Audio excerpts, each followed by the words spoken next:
eu vou convidar a igreja para se colocar em pé mais uma vez, até para você fazer um movimentozinho, que depois você vai ficar sentado por um mais longo tempo. Eu convido a igreja a abrir a Bíblia na primeira carta de Paulo aos Tessalonicenses. Primeira carta de Paulo aos Tessalonicenses.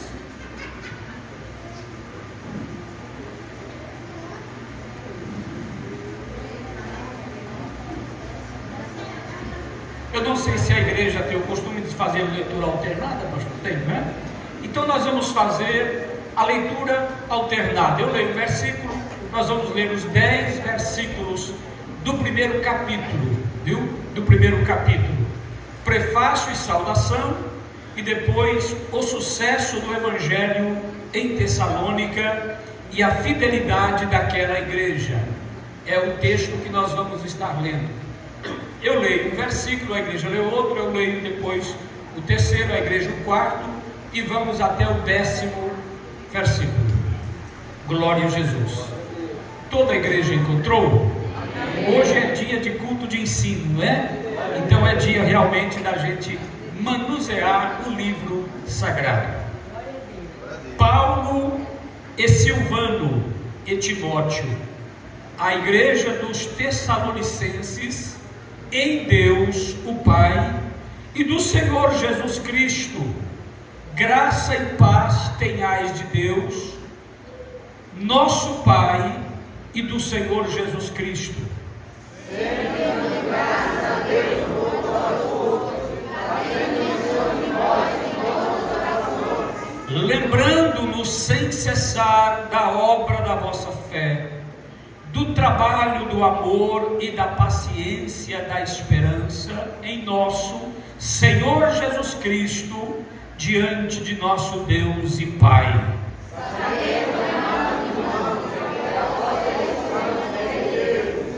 Porque o nosso Evangelho não foi a vós somente em palavras, mas também em poder e no Espírito Santo, e em muita certeza, como bem sabeis, quando fomos entre vós por amor de vós.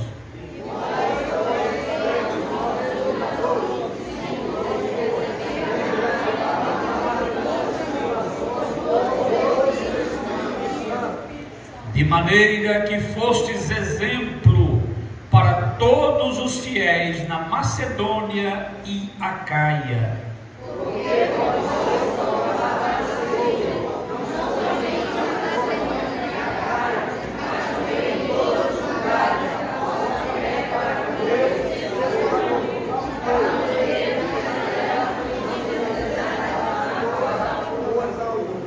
Porque eles mesmos anunciam de nós qual a entrada que tivemos para convosco, e como dos ídolos vos convertestes a Deus, para servir ao Deus vivo e verdadeiro.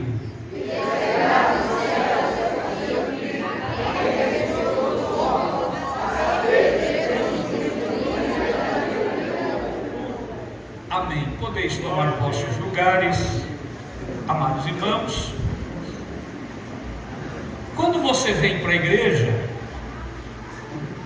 quando você sai da igreja, da sua casa, para vir para a igreja, você diz assim: eu vou à igreja para ouvir a voz de Deus.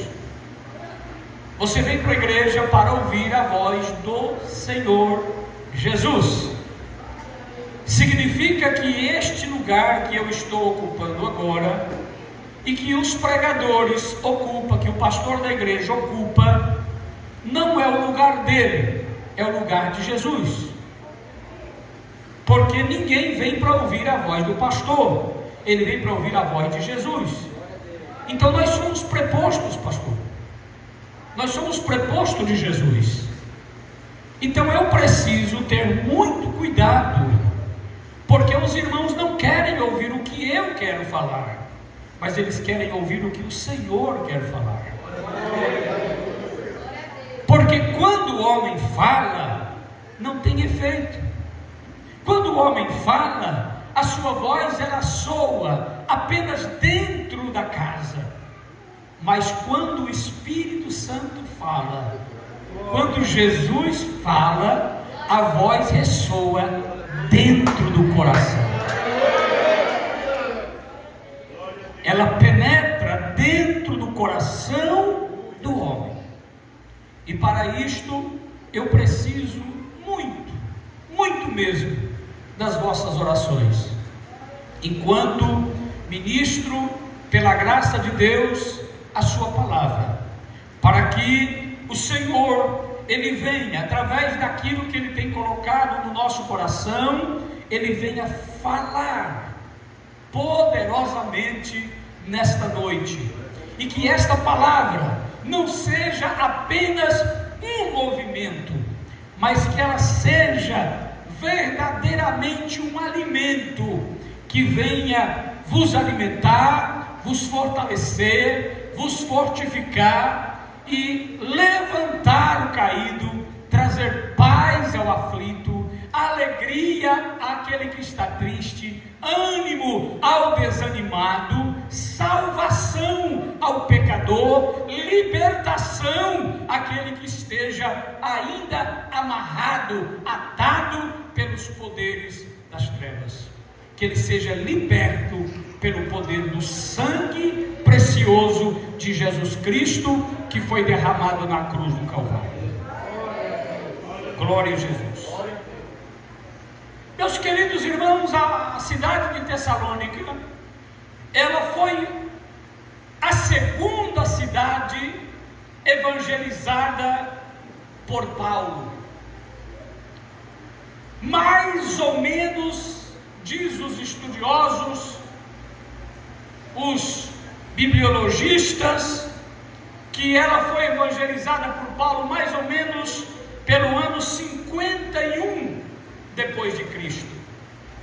Equivale a dizer que mais ou menos uns 10 anos, 10 a 15 anos depois da ascensão de Jesus aos céus, o Evangelho estava entrando na cidade de Tessalônica. A igreja de Tessalônica, ela se tornou uma igreja poderosa, formada na sua ampla maioria por crentes gentílicos, que foram, meus amados, aonde mulheres importantes creram no Evangelho. Se nós lermos Atos dos Apóstolos, capítulo de número 17, Atos dos Apóstolos, capítulo de número 17, você pode acompanhar comigo esta leitura. No versículo de número 4, diz-nos a palavra do Senhor: e alguns deles creram, e ajuntaram-se com Paulo e Silas, e também uma grande multidão de gregos religiosos, olha aqui, gentios, está vendo? Gentios, gregos religiosos, e não poucas mulheres distintas. Então, na cidade de Tessalônica, houve uma conversão em massa de mulheres distintas daquela sociedade. Eles foram crentes convertidos. A Bíblia diz que eles de fato se converteram dos ídolos ao Deus vivo e verdadeiro. Eles de fato se converteram. Esta palavra conversão é um sentido de alguém que dá uma meia volta na sua vida. Ele ia para um sentido e ele volta-se para o outro sentido, porque naquele momento ele entendeu que aquele caminho que ele estava trilhando não era um bom caminho.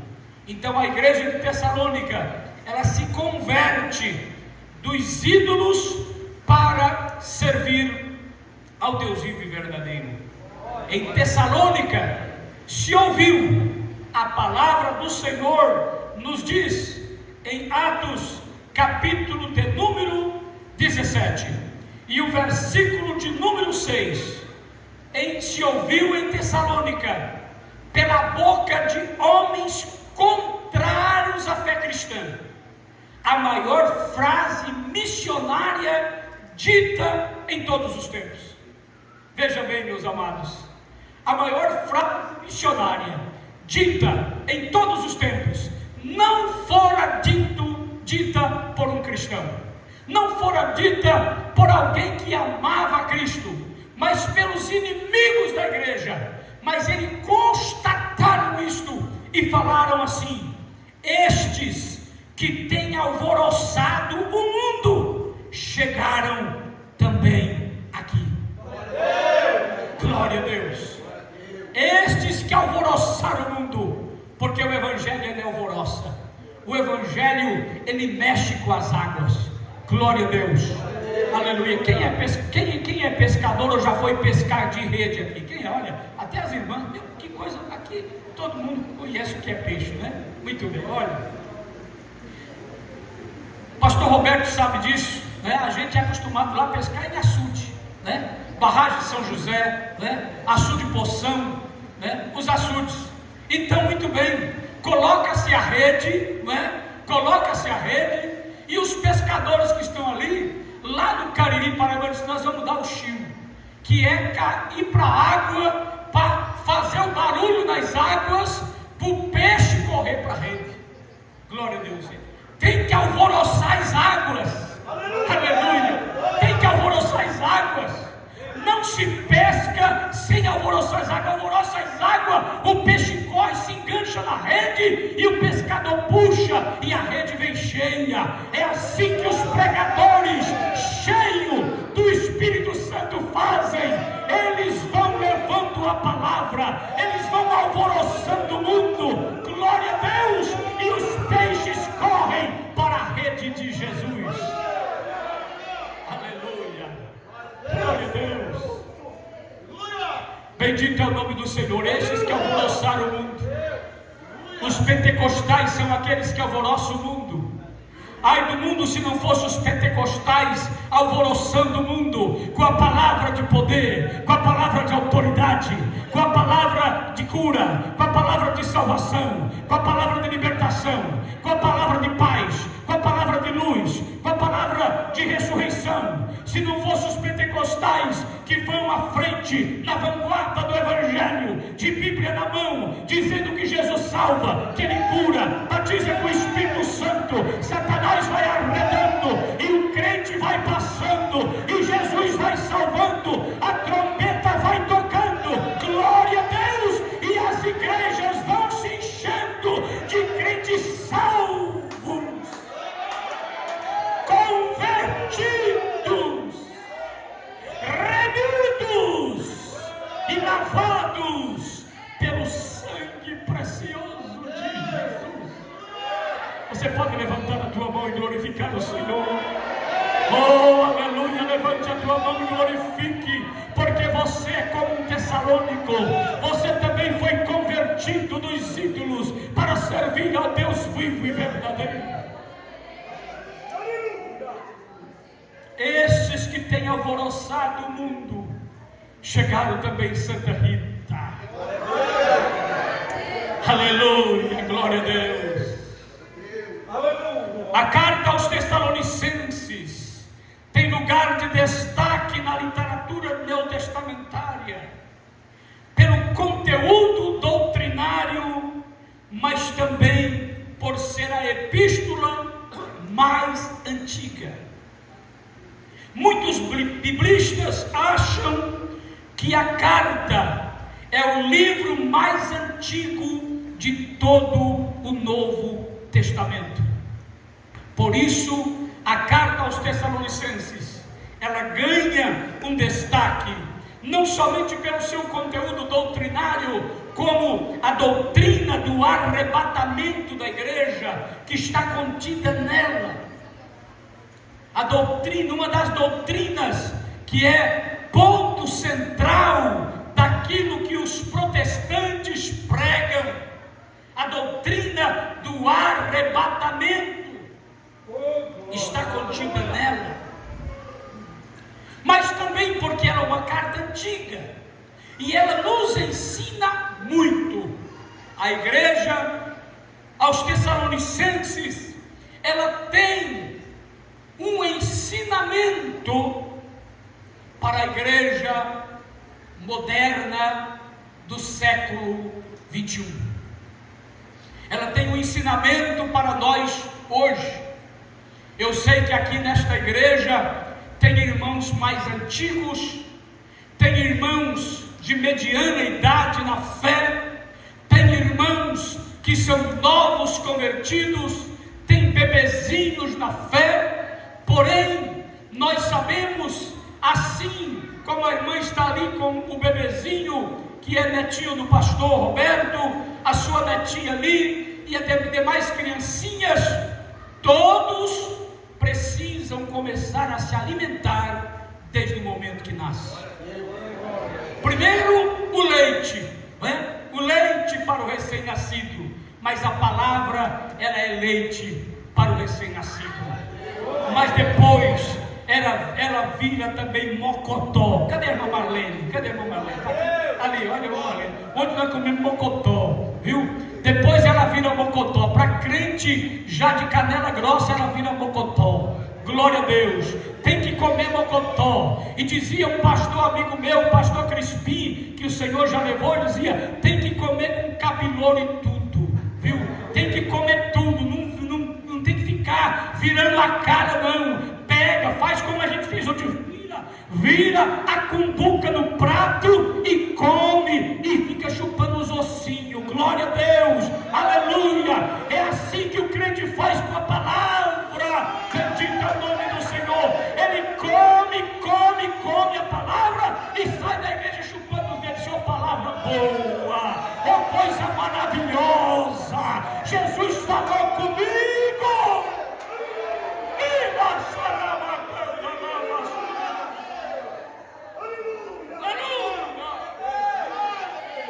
É assim que nós vamos crescendo na fé. A igreja de Tessalônica, ela era uma verdadeira igreja. Em dois sentidos, ela era verdadeira. Ela era verdadeira no sentido geral, e ela era verdadeira no sentido local. No sentido geral, globalmente falando, a igreja é um corpo universal e místico de Cristo. No mundo, quer dizer o povo salvo de todos os tempos. Todos os tempos. E em todas as regiões da terra. Todas as regiões da terra. Não é a placa, não é a placa. Não é, essa igreja de sentido geral não é as quatro paredes. É uma igreja que está invisível em todo o mundo, de norte a sul, de leste a oeste, em todos os continentes, em todos os países do mundo. Glória a Deus. As igrejas subterrâneas, as igrejas que estão nas masmorras, na China, na Índia, nos países da África, na Somália, nos países muçulmanos. Lá tem uma igreja, muitas vezes, que está congregando dentro de poços. Tem um pastor que ele pregou em algumas conferências missionárias nossas. Ele mantém missionário na Mauritânia, e a Mauritânia é proibido se pregar o evangelho. Ele disse que os irmãos viajam em lombos de cavalos e camelos. Eles vão para distante, para os desertos, e lá nos desertos, à noite fria, tem poços, aonde eles descem dentro do poço, e lá dentro daquele poço, aonde ninguém pode escutar a voz deles, que eles cultuam, eles oram ali dentro, eles buscam a Deus ali dentro. E ele conta que em uma dessas viagens, eles desceram e tinha um irmão que estava cansado, já um pouco também ancião, e aquele irmão ali dentro cansado, depois de ter viajado horas de cavalo, agora ali dentro daquele poço que desce por cordas ou por escadas, e aquele irmão estava ali cansado e dizendo: eu estou tão cansado, eu estou tão dolorido, o meu corpo dói tanto. O outro irmão abraçou com ele e disse: irmão, lembra-te de Jesus, lembra-te de Jesus, o nosso Salvador, que pagou o preço na cruz do Calvário por nós. Lembra-te de Jesus. E aquele irmão soltou um grito de glória, lembrando de Jesus. É esta igreja, meus amados. Oh, aleluia. Aleluia.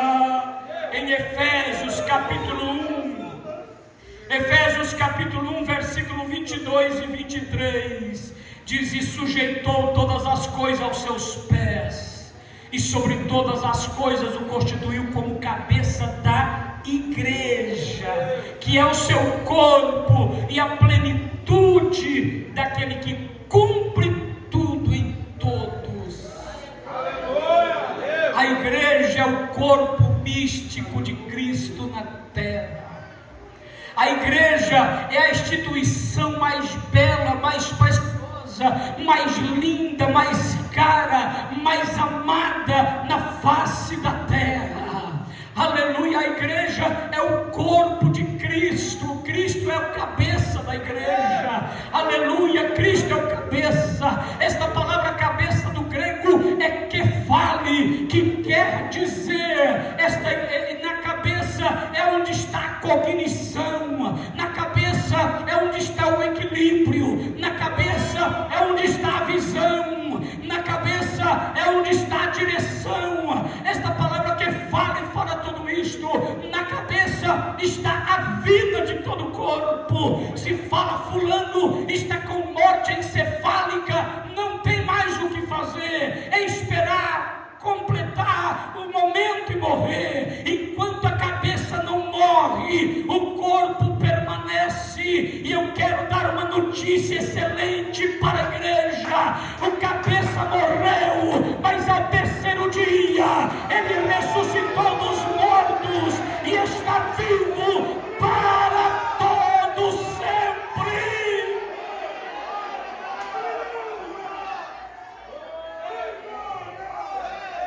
A igreja vai caminhando, a igreja vai prosseguindo, vai prosseguindo, vai prosseguindo. E alguém diz: acabou a igreja? Acabou não, de forma alguma. O cabeça está vivo, ele está dirigindo a igreja. Para onde vocês estão indo? Nós estamos indo para o céu. Vocês estão seguindo quem? Eu estou seguindo a Cristo. É Ele que me guia, é Ele que manda, é Ele que diz a direção, porque é nele que está a visão. Aleluia, glória a Deus. No sentido local, a igreja é a congregação visível de crentes. É isso aqui, olha. Isso aqui é uma congregação local. A igreja visível, unidos entre si pelo amor e a Deus pela salvação mediante a fé em Jesus Cristo. Alguém diz assim: eu não vou congregar não, eu não vou congregar não, eu vou deixar de congregar, eu vou ser aquele crente desigrejado. E eu fico desigrejado, mas eu não deixo de ser crente. Mas você tem que estar congregado.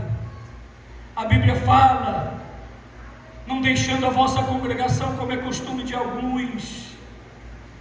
Tem pessoas que vão se desigrejando pouco a pouco e perdendo o amor pela igreja. Mas a igreja local é a congregação visível de crentes, unidos entre si pelo amor e unidos a Deus pela salvação mediante a fé. Olha o que Paulo disse, 1 Tessalonicenses 1:1. Paulo e Timóteo, Paulo e Silvano Timóteo, a igreja dos Tessalonicenses. Ele estava falando de uma igreja local. Em Deus o Pai, em nosso Senhor Jesus Cristo, graça e paz tenhais de Deus nosso Pai e do Senhor Jesus Cristo. Aqui era uma igreja local. A igreja local de Tessalônica, ela era uma igreja autêntica. Autêntica. Quando nós falamos de autêntica, nós lembramos do termo de autenticação, não é? Autenticação, autenticar. Quem é que autentica um documento no Brasil? Cartório. Você pega um documento, para você levar uma xerox daquele documento para alguém, e aquele alguém entender que aquela xerox é verdadeira, saiu do documento verdadeiro. Quando você assina um documento, e para que alguém saiba que aquela assinatura é tua, é verdadeira, tem que se levar no cartório de registros, e ali se faz a autenticação. O cartorário, o escrevente lá, vai colocar, e vai agora o tabelião, vai assinar, e vai colocar um carimbo, e com aquele carimbo ali vai dizer, essa assinatura, esse documento, ele é autêntico, pode receber, pode confiar, porque esse documento, ele é um documento autêntico. A igreja de Tessalônica, ela era uma igreja autêntica. Paulo disse, a igreja dos Tessalonicenses em Deus. A igreja dos Tessalonicenses em Deus. Eles eram tessalonicenses, tinham uma cidadania terrena, tinham uma cidade, assim como vocês aqui de Santa Rita têm uma cidade. Os tessalonicenses tinham uma cidade, eles eram tessalonicenses, mas estavam em Deus. O que torna uma igreja autêntica não são suas riquezas, não. Tem igrejas opulentas, tem igrejas que estão como a igreja de Laodiceia. Apocalipse 3,17 diz, ela dizia, rica sou, de nada tenho falta, mas veio a voz do Senhor dizendo, tu és pobre, tu és miserável, tu és cega, tu está nua e não está vendo. O que faz uma igreja autêntica não são suas riquezas. O que faz uma igreja autêntica não são os seus grandes corais, as suas grandes bandas de músicas, nem os seus pregadores. Em 2 Timóteo capítulo 4, versículo 3 e 4 diz que nos últimos dias viriam muitos pregadores, e a igreja dos últimos dias ia ter comichão, coceira nos ouvidos, e não ia aguentar ouvir a verdadeira mensagem da palavra de Deus, mas amontoaria para si pregadores, doutores, que pregariam apenas o que eles queriam ouvir, segundo as suas próprias concupiscências. Então, o que faz uma igreja autêntica não são as suas riquezas, não são os seus grandes corais, as suas grandes bandas de músicas, os seus grandes pregadores, mas o que faz uma igreja autêntica é ela estar em Deus. A igreja de Tessalônica, em Deus, eles estavam em Deus, aleluia. E a Bíblia diz assim, em 2 Coríntios 5,17, se alguém está em nova criatura, a igreja é autêntica se ela está em Deus. O crente é autêntico se ele está em Deus. O crente é autêntico se ele está em Cristo. Glória a Jesus. Esta igreja é autêntica porque ela está em Deus. Bendito o nome do Senhor. Ela está em Deus. Você está em Deus. A tua casa está em Deus. A tua vida está em Deus. O teu ministério está em Deus. Então você é autêntico. Você sente a presença do Espírito Santo agindo na tua vida. Glória a Deus. Então você está em Deus.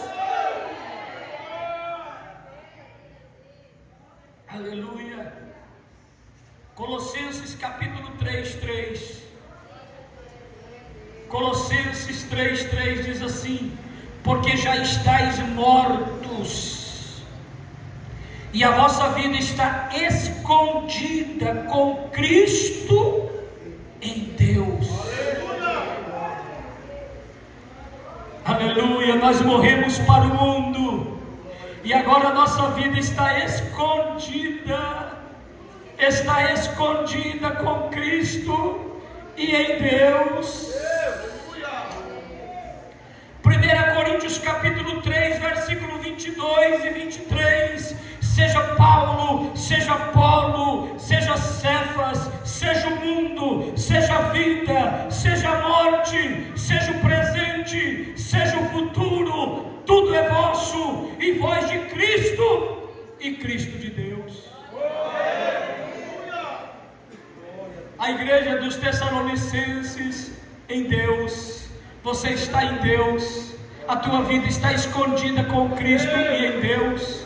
Aleluia. Todos têm que se dobrar porque você está em Deus. O diabo fica procurando a tua alegria, não encontra porque ela está em Deus. O diabo oferece alegria da cachaça, alegria da cerveja, alegria dos jogos, alegria do pecado, alegria do cinema, alegria da casa de show, alegria do canto mundano. Mas você não vai lá e é alegre, e você canta, e você é feliz. E o diabo diz: aonde está essa alegria? Ele não está usufruindo dos prazeres do mundo. Que alegria é essa? A tua alegria está em Deus. Aleluia. A fonte de todas as fontes dos prazeres é Deus, é Cristo, é o Espírito Santo. A Bíblia, o apóstolo Paulo disse que o reino de Deus não é comida e nem bebida, mas é gozo, paz e alegria no Espírito Santo de Deus. Aleluia. Então a nossa vida está em Deus.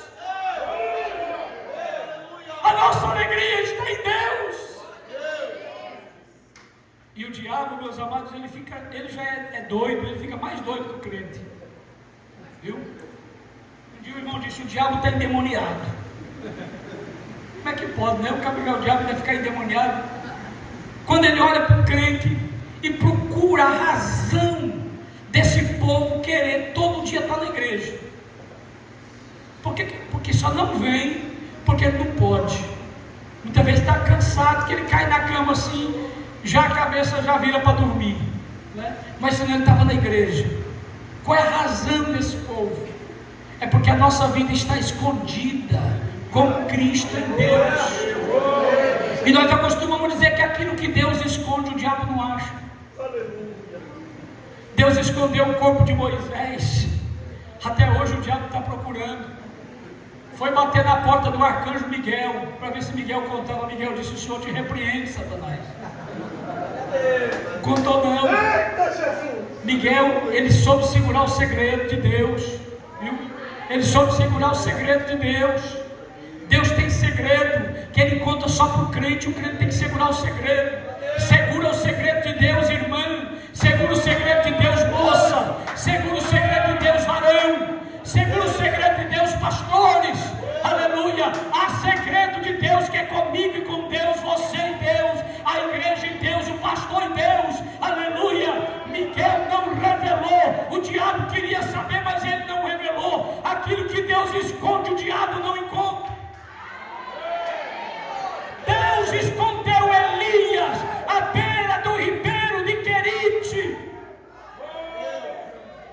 Mas aonde era Querite? Querite era um rio conhecido por todo mundo de Israel. Todo mundo sabia onde ficava o Querite. E Deus escondeu Elias na beira do Querite. E Acabe passava para lá, passava para cá, procurando. E procurava: cadê aquele camarada? Eu quero pegar, quero arrancar o pescoço dele. E Elias escondido na beira do Querite. Quando chegou o dia para ele se apresentar, ele se apresentou, chamou Obadias e disse: olha, vá lá e diga para o teu senhor, Elias está aqui. Aleluia. Obadias disse: não faça isso com o teu servo não. Teu servo é temente a Deus. Tu não sabe que eu escondi os profetas de 50 em 50, de 100 em 100. Eu levava pão e água para ele todos os dias. Não faça isso não. O meu Senhor te procurou em todas as nações da terra, em todos os reis do mundo. Ele saiu te procurando e não te encontrou. Como é que tu vai falar um negócio de agora? Ele está aqui.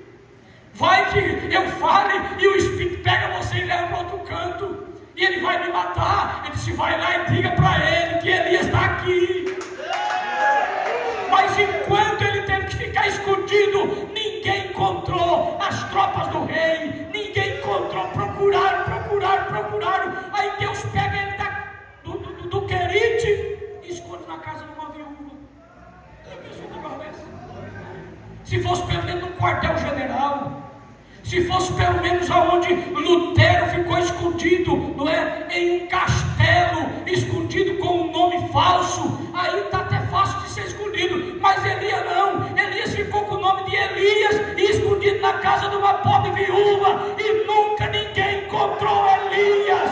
Deixa eu te dizer, o diabo está procurando aonde é a fonte da tua vitória, e ele não encontra e nem vai encontrar, porque quem fez é Deus, é Deus, é Deus.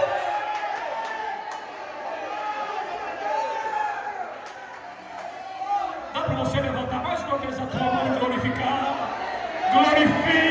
Glorifica esse Deus.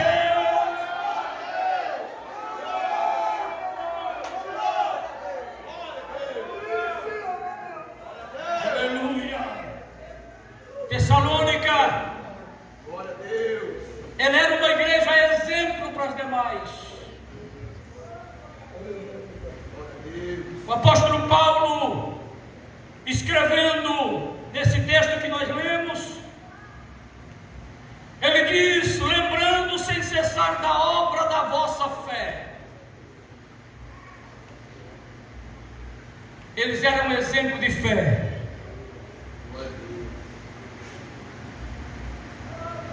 Aleluia!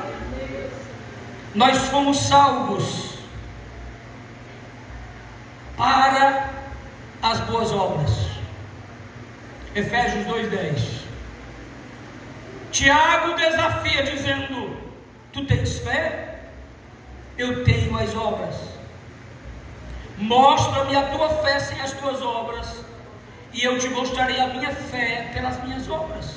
Tiago 2:18. A fé em Deus é primeiramente um fato, mas depois é um ato. Dá para você repetir comigo? Diga: a fé em Deus é primeiramente um fato, depois um ato. Se você tem fé, você precisa agir como alguém que tem fé. Ah, eu tenho fé. Eu disse: tem crente que parece plantação de batata, está tudo escondido debaixo da terra. Eu tenho fé, mas isso é folha. Não. Primeiramente ela é um fato, mas ela se transforma num ato. Transformação, conversão, santidade, vida vitoriosa, vencendo Satanás a cada dia. Glória ao Senhor. A igreja de Tessalônica, ela era um exemplo de fé, porque ela era uma igreja que não somente falava da fé, mas ela agia por fé. Glória a Deus. Segundo, ela era um exemplo de amor. O apóstolo Paulo, ele fala aos Tessalonicenses, leitura também já feita, 1 Tessalonicenses 1:3, lembrando-nos sem cessar da obra da vossa fé, do trabalho, do amor e da paciência. Era uma igreja de fé, era uma igreja que amava. A obra da evangelização ou é motivada por amor, ou a motivação está errada.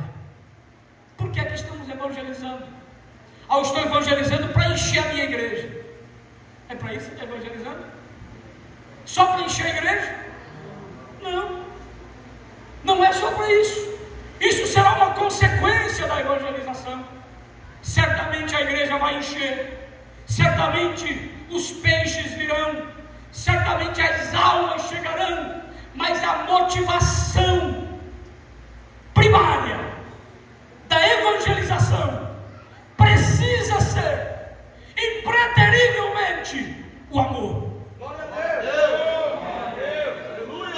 Quando Jesus foi restaurar Pedro, lá na beira do mar da Galileia, Pedro estava pescando com mais 6 discípulos.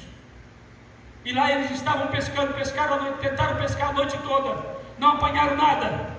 Jesus chega pela manhãzinha à beira do mar, e lá está Jesus, e os discípulos vêm voltando com o barco vazio, e Jesus grita: filhos,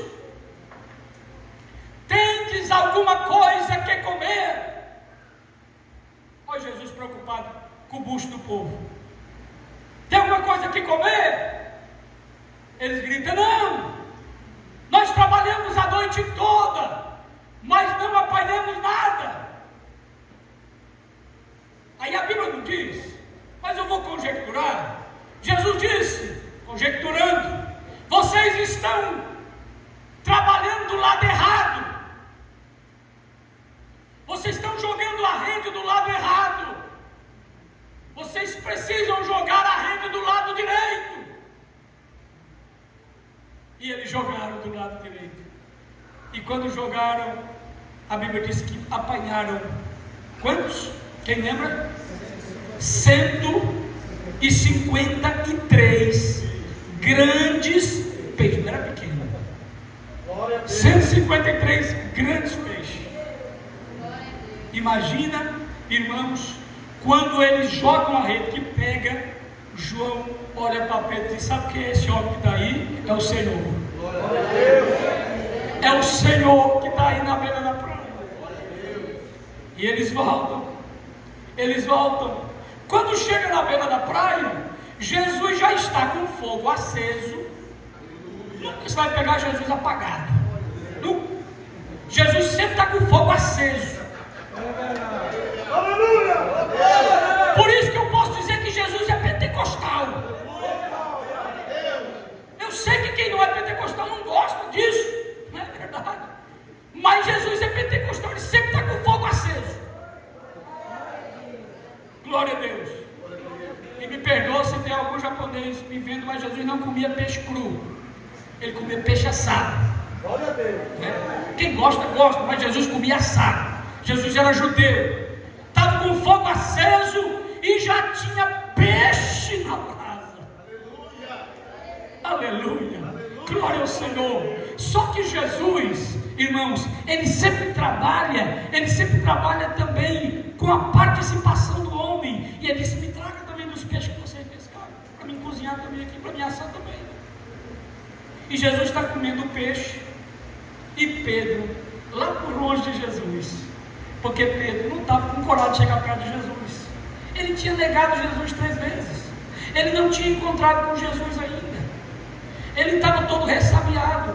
Ele disse: esse homem vai me dar um carão tão grande, vai me dar uma dura tão grande, e eu estou preocupado, e todo mundo chegando perto de Jesus, e Pedro lá do outro lado. Mas Jesus sai do lugar dele, vai caminhando e andando, e Pedro vai por ali, não pode mais se esquivar. Jesus chega perto dele, olha para ele, mastiga mais um pedacinho de peixe e diz: Pedro, tu me amas? Eita glória. E Pedro diz: Senhor, eu te amo. Apacenta as minhas ovelhas. Pedro esperava outra coisa. Deixa de ser mentiroso, rapaz. Deixa de ser falso. Está dizendo que me ama, me negou, viu? Coisa feia. Falou que ia comigo até a morte. Não, Jesus não falou nada disso. Porque Jesus não chega com a faca para matar, ele chega com remédio para curar. Tem pregador, pastor Roberto, que só está com a faca na mão só para matar. Não, ele não está para matar. Jesus, ele chega com remédio para curar. Está certo que aquilo vai arder um pouquinho, porque aquela pergunta ardeu lá dentro do consciente de Pedro. Pedro, tu me amas? E Jesus disse uma coisa mais: tu me amas mais do que estes. E Pedro disse: Senhor, eu te amo. Ele disse: então vem para cá, vem para o meu ministério. Vem para o meu ministério, apacenta as minhas ovelhas. Você já está comissionado, você vai ser um dos meus pastores. Glória a Deus, aleluia. Se você ama, se você ama, você pode evangelizar. Se você ama, você pode pregar. Pregar sem amor é matar, mas pregar com amor é dar vida, é curar, é levantar, é restaurar, é ajudar, é abençoar, é libertar. Aleluia! Bendito é o nome do Senhor. Nesta noite Jesus está aqui para libertar, Jesus está aqui para renovar, Jesus está aqui para curar doentes. Glória ao nome santo do Senhor. Ele nesta noite quer curar o enfermo da alma, o enfermo do corpo, o enfermo da mente. Glória a Deus. O apóstolo Paulo disse em 1 Coríntios 13 que ainda que eu desse o meu corpo para ser queimado, parece um ato de amor, mas ele disse não, se não tiver amor, nada vale. Mesmo que eu fale línguas dos anjos e dos homens, se eu não tiver amor, ele disse que é como um metal que soa e como um sino que retine, de nada vale. Então, a primeira coisa, a primeira característica do evangelizador, ele precisa amar as pessoas. João 3,16, Jesus pregando para Nicodemos, ele disse: porque Deus amou o mundo de tal maneira que deu o seu Filho unigênito, para que todo aquele que nele crer não pereça, mas tenha a vida eterna. A salvação, ela foi dada aos homens por causa do amor de Deus. Paulo escrevendo aos Romanos 5,5, ele diz: mas Deus prova o seu amor para conosco, que deu o seu Filho para morrer por nós, quando éramos ainda pecadores. Jesus morreu por nós, nós éramos trastes velhos, que não valia nada. O profeta Isaías disse que todos nós, desde a planta do pé até o alto da cabeça, não tínhamos senão chagas purulentas, não espremidas e não amolecidas com óleo. Mas o Senhor olhou para esses trastes doentes, purulentos, jogados na sarjeta do pecado, e disse: eu te amei, eu te amei, eu te amei, e eu vou enviar o meu Filho para te restaurar desta situação caótica que você está.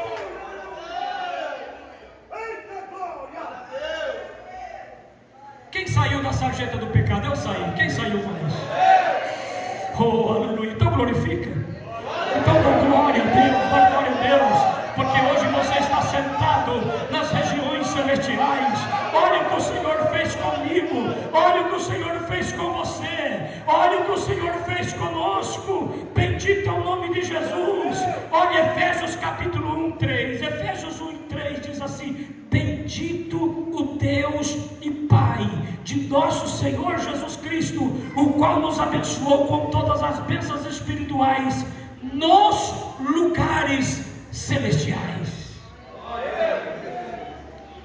Você agora não está mais sentado no chão, feito cego Bartimeu, à beira do caminho, mendigando, com uma capa suja, não, com uma panelinha suja, esperando uma moeda tiritar dentro dela. Você agora está sentado em cadeiras celestiais, como cidadão do céu.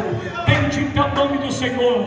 E você hoje tem autoridade para adentrar, aleluia, para adentrar no santo do santo e falar com o papai do céu. Você entra em oração em nome de Jesus no santo do santo e fala com o pai.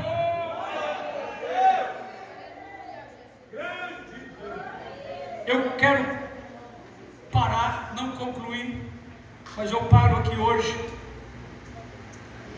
Que a igreja de Tessalônica, ela tinha exemplo de firmeza na esperança. O apóstolo Paulo disse da paciência da esperança. E a versão Almeida, revista e atualizada, diz: da firmeza da esperança. Você sabia que tem crente que está esperando Jesus hoje, amanhã não está mais? Irmão, Jesus vem. Aí outro dia, irmão, Jesus vem. Eu não sei, irmão. Sei não. Estou tão desanimado. Não sei se ele vem.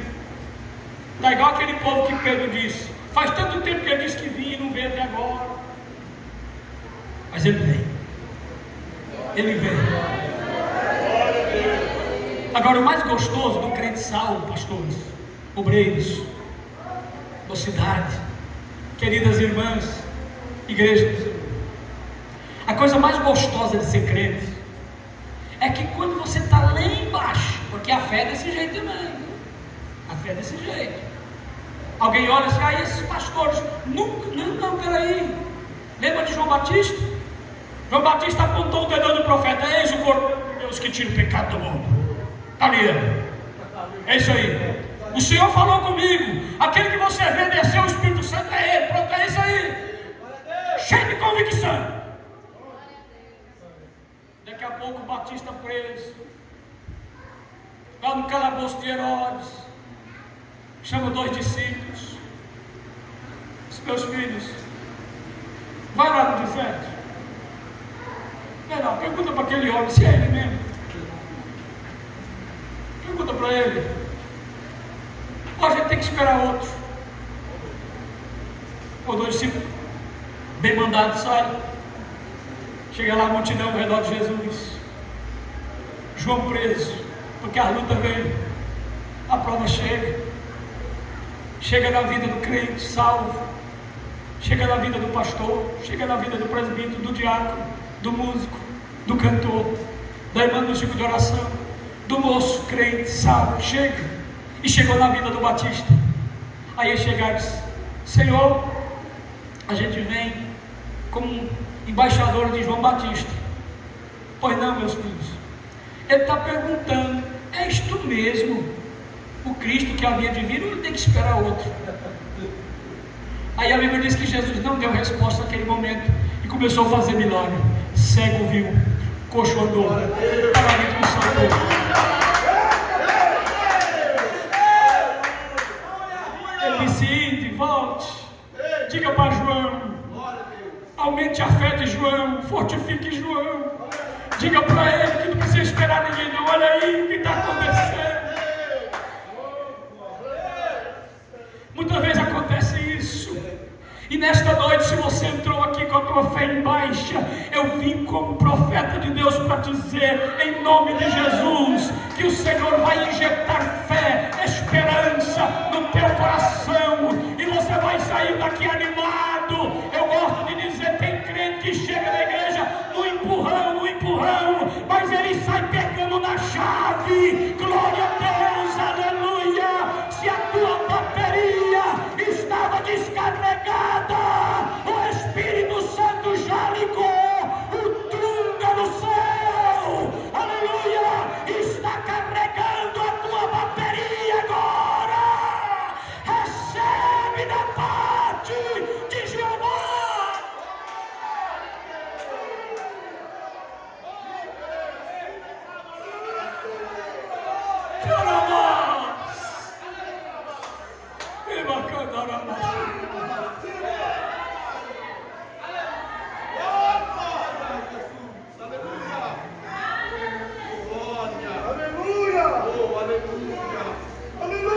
Quem sabe você veio à igreja hoje dizendo: ah, eu nem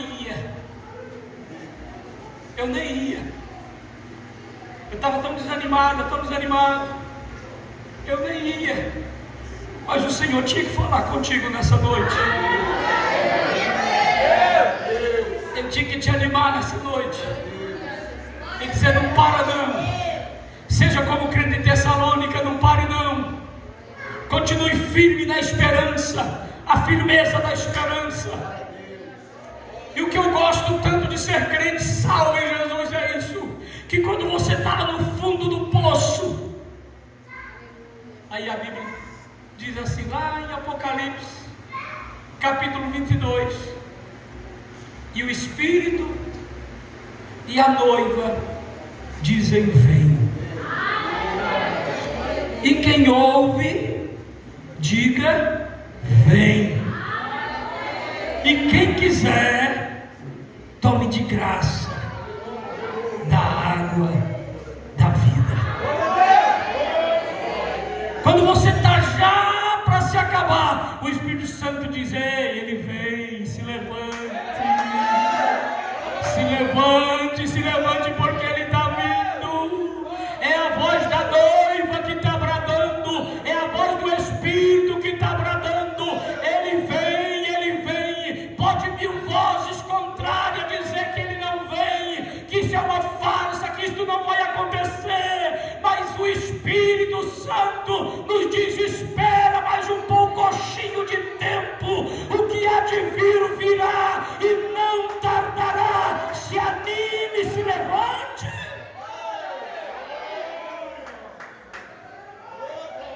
O escritor aos Hebreus, para concluir, o escritor aos Hebreus, ele chama a esperança de âncora da alma.